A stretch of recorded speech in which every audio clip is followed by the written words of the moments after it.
ሰላም ጤና ይስጥልኝ። ሙስሊም ክርስቲያን፣ ወንድ ሴት፣ ወንድሞቼ እህቶቼ፣ አባቶቼ፣ ኤርትራውያን፣ ኢትዮጵያውያን፣ የሰው ልጆች ሁሉ በዓለም ዙሪያ ያላችሁ ይሄንን ትራንስሌት እያደረጋችሁ ይህን መልእክቴን እንድታስተላልፉ ፈልጋለሁኝ። ዛሬ አንድ የምለው ነገር አለኝ።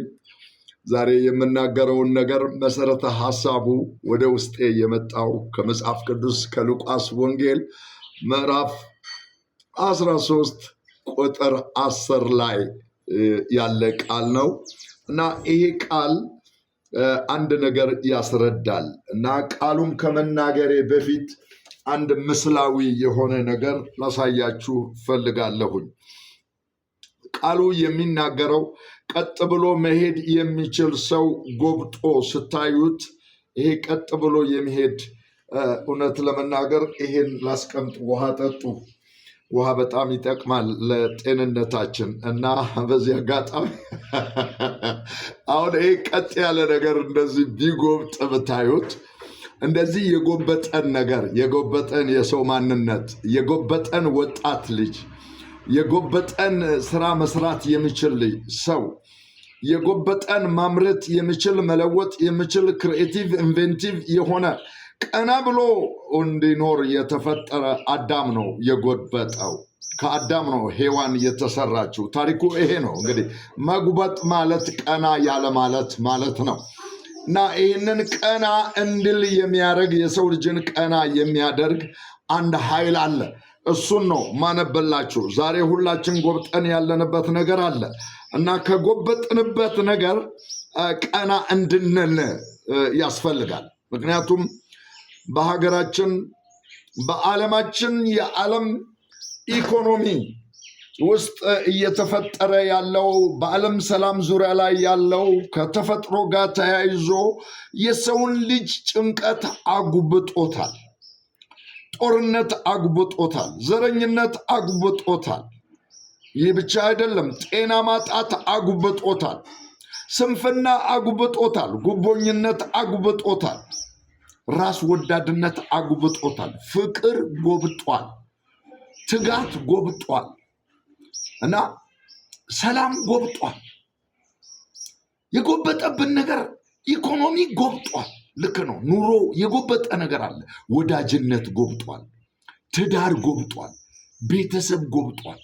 የጎበጠ ነገር ማለት ቀና ማለት የማያስችል ወይንም ቀና ብለን በማህበረሰብና በህብረተሰብ በአህጉርና በዓለም ፊት አንገት እንድንደፋ ያደረገን ነገር አለ። ይህን አንገት እንድንደፋ ያደረገን ነገር እኛ በራሳችን ልንመልሰው ያልቻልነውን ከአቅማችን በላይ የሆነውን ቀና የሚያደርግ አንድ አምላክ ደግሞ አለ። አነብላችኋለሁ ታሪኩን። እዚህ ላይ ቁጥር 10 ላይ እንዲህ ይላል፣ በሰንበት በአንድ ምኩራብ ያስተምር ነበረ። እነሆም ከ18 ዓመት ጀምሮ የድካም መንፈስ ያደረባት ሴት ነበረች። እርሷም ጎብጣ ነበረች፣ ቀንታም ልትቆም ከቶ አልቻለችም። ኢትዮጵያ ሀገራችን ለምን ያህል ዘመን ይሁን ጎብጣ የቆየችው እናት ሀገራችን? የእኛስ ቤት፣ ትዳር፣ ኑሮ፣ ህይወታችን የጎበጠበት ነገር የለም ወይ? ቀና ማለት ያልቻልንበት። ይቺ እንግዲህ ከ18 ዓመቷ ፕሮዳክቲቭ ሆና በማህበረሰቡ፣ በቤተሰቡ፣ በኑሮዋ ላይ ለውጥ ማምጣት የምትችል ወጣት ሴት ነች። የቤተሰብ የጀርባ አጥንት የሆነች የማህበረሰብ የጀርባ አጥንት ነች ሴት ልጅ።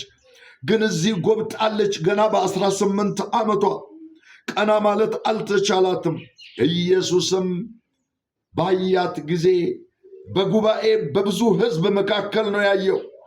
እግዚአብሔር እኛን ኢትዮጵያውያንን በዓለም ህዝብ ፊት ያየናል። 85ቱን ብሔር ብሔረሰብ 130 ሚሊዮን ህዝብ ያየናል። እያንዳንዱን አይኖቹ ያያሉ። እና ባያት ጊዜ ኢየሱስም ባያት ጊዜ ጠራትና አንቺ ሴት ከድካምሽ ተፈተሻል አላት።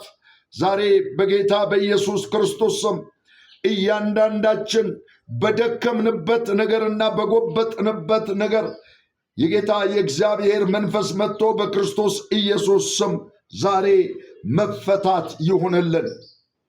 አሜን። ለምን ይሆንለታል? አስተሳሰቡን ለሚቀየር ዘር፣ ሃይማኖት፣ ጎሳ ሳይለይ የእግዚአብሔር አምላክ በአምሳያው የፈጠረው የሰው ልጅ ጎብጦ እያየ ዝም አይልም።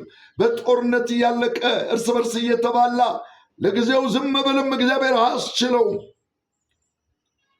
እጁንም ጫነባት። ያን ጊዜ ቀጥ አለች፣ እግዚአብሔርንም አመሰገነች። ለእግዚአብሔር ምስጋና እንሆን ዘንድ እኛ ኢትዮጵያኖች ወንድ ሴት በጎበጥንበት ነገር የመዳን ዓለም የምህረት ኃይሉ መጥቶ ሰሜንን፣ ደቡብን፣ ምስራቅን፣ ምዕራብን፣ ወንድን፣ ሴትን ከጎበጥንበት ዛሬ ቀና ያደርገን። ዛሬ እውነት ነው የወዛደር ቀን ተብሏል። ወዛደር ተብሎ የመጣው እኮ በአዳም በመጣው ኃጢአት ነው የጎበጥ ነው። እግዚአብሔር አምላክ ደግሞ ይህን ጎብጦ የሚሄድን ህዝብ፣ ተስፋ የቆረጠን ህዝብ፣ ኪዳን ያለን ህዝብ ቀና የሚያደርግበት ዘመን መጥቷልና ዛሬ በኢየሱስ ስም ቀና ማለት ይሆንልን። የሚያጎብጥ ነገር እንኳ ቢኖር ቀና ብዬ እሄዳለሁ። አመሰግናለሁ። በማን? በእግዚአብሔር ኃይል። ወዳችኋለሁ። ሼር፣ ኮፒ ሊንክ፣ ሰብስክራይብ አድርጉ እባካችሁ። በተለያየ ቋንቋ ተርጉማችሁ ይሄ የጎበጠ ዓለም ቀና እንዲል እውነት እግዚአብሔርን መፈለግ አለብን። አመሰግናለሁ። ወዳችኋለሁ። ቴንኪዩ